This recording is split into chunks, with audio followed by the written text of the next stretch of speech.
Confier son projet d'aménagement intérieur présente pour chacun de nous, particuliers ou professionnels, des enjeux considérables. Choisir le professionnel compétent qui saura s'adapter à nos demandes particulières est une des premières étapes fondamentales. L'architecte d'intérieur a pour particularité de travailler toujours sur un bâtiment existant. Bâtiment qu'il va pouvoir modifier du gros œuvre jusqu'au détail de finition en passant par le second œuvre. On remodule complètement l'espace. Il y a plusieurs étapes dans les contrats des architectes d'intérieur. On peut d'ailleurs nous demander uniquement la partie conception, sans forcément s'occuper du suivi de chantier. Donc ça, c'est souvent des choses qui peuvent intéresser les clients, juste avoir les bonnes idées et après ils s'occupent du chantier.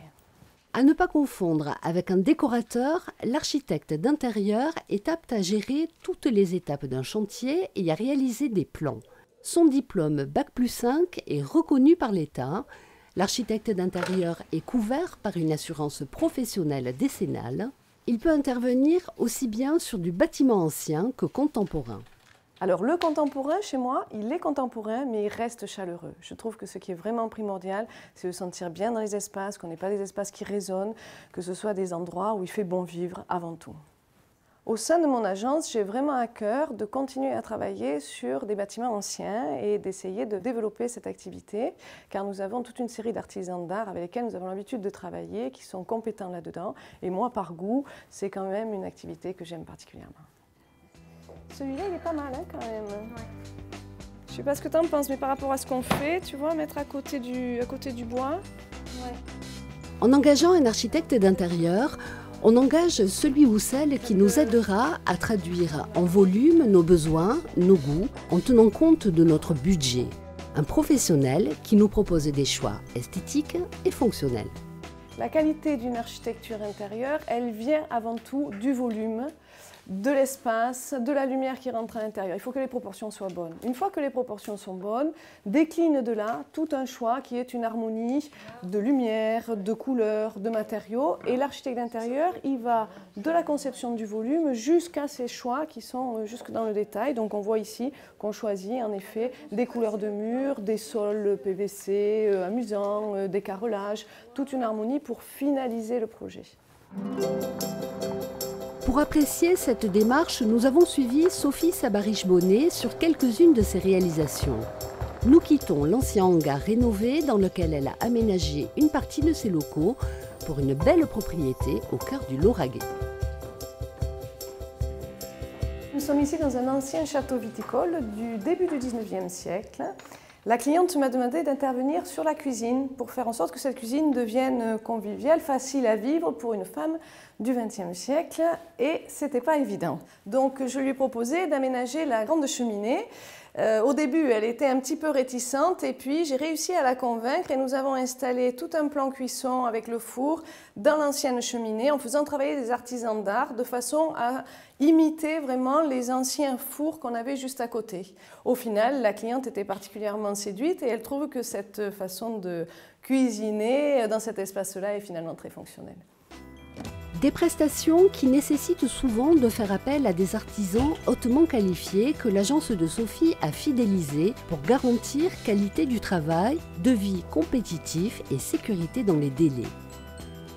Même rigueur de la conception générale jusqu'au détail de décoration pour un univers ici totalement différent. Dans cette maison résolument contemporaine, les clients m'ont donné carte blanche.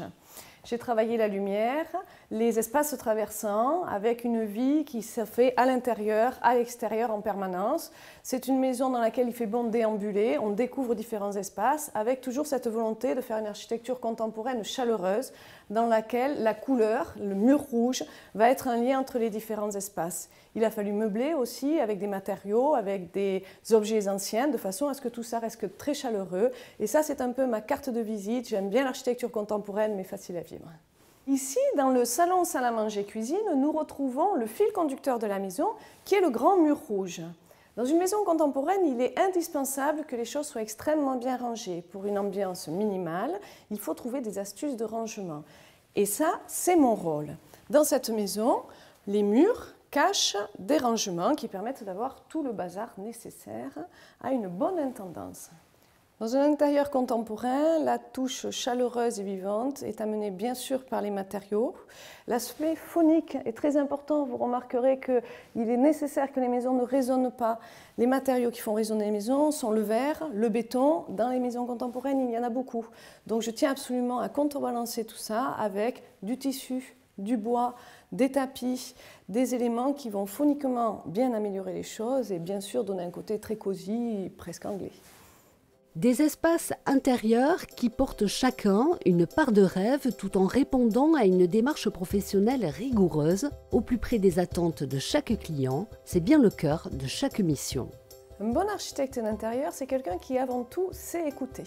Il est très important de savoir écouter ce que veut le client car c'est souvent avant tout sa maison, son lieu de travail que l'on doit faire. Donc il faut savoir l'écouter et paradoxalement il faut savoir de temps en temps dire non. Donc il faut tenir compte des attentions, des volontés du client et aussi savoir orienter les choses et faire en sorte que les choix soient fonctionnels, esthétiques et conformes aux envies du client et puis à sa propre patte bien sûr aussi. Si vous voulez en savoir plus et rencontrer Sophie Sabarich-Bonnet et son équipe, 2 adresses. 5 rue Chéredon, place Olivier dans le quartier Saint-Cyprien à Toulouse et 9 chemin Marengo à Haute-Rive.